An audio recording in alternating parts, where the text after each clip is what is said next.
Hi, this is Brandon from BnR Tackle. Today we're going to talk about the brand new to the market BnR Tackle Soft Bead System.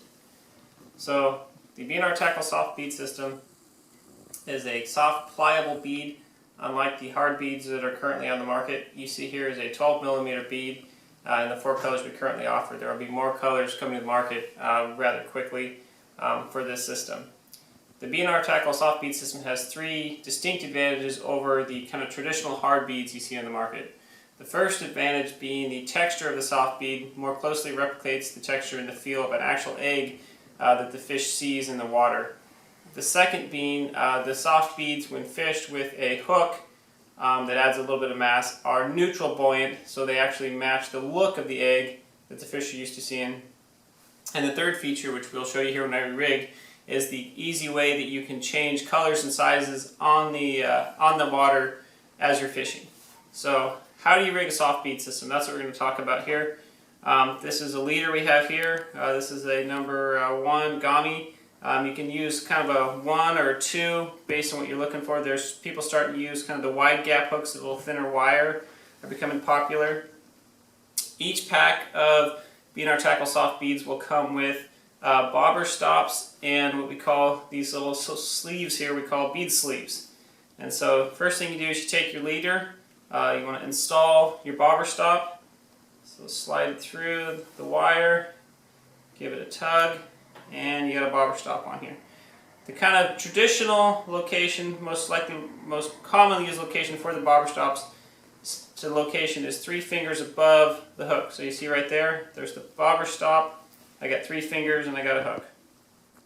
At this point, you take your bead swivel, or your bead sleeve, this little sleeve right here, slide it over the line and down onto the bobber stop.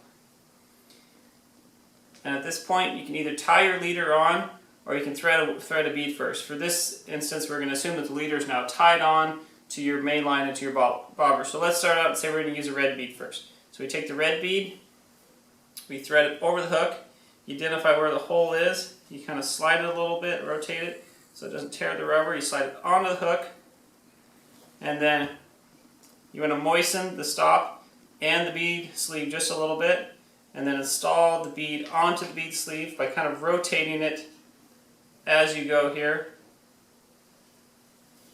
You see now we have the sleeve installed into the bead. And then if you want to hide your stop inside the bead, you can kind of suck it up in the bead as you see here, and then you have it like that, and then you're ready to fish. So say you fish for 5 or 10 minutes, you know somebody just got a really nice fish on a pink one or cerise one or a creamsicle bead. You're like, I want to switch beads. So with traditional hard beads at this point, you'd have to cut your line, pull the bead off, unpeg the bead, pull the bead off, and put another bead on. With this one, all you have to do is take your bead, pull it off the end of the stop, off the sleeve, pull it off the end of the hook, take it off the hook, put it down, grab your second bead. Let's say we're going to use a creamsicle bead. Grab your creamsicle bead, thread it on, over the hook, back onto your stop, over the top of your stop, and back onto your bead sleeve here we see. And that shows you just how simple and easy it is to change bead colors on the water. These beads are currently available at bnrtackle.com and fine retailers everywhere. We'll have new colors coming out kind of as the season progresses. We currently have 10 and 12mm sizes. What you see here is the 12mm sizes. And to recap, the soft bead system's 3 advantages are the texture and the feel, neutral buoyancy, and the quick change system. Any questions? Let us know at bnrtackle.com.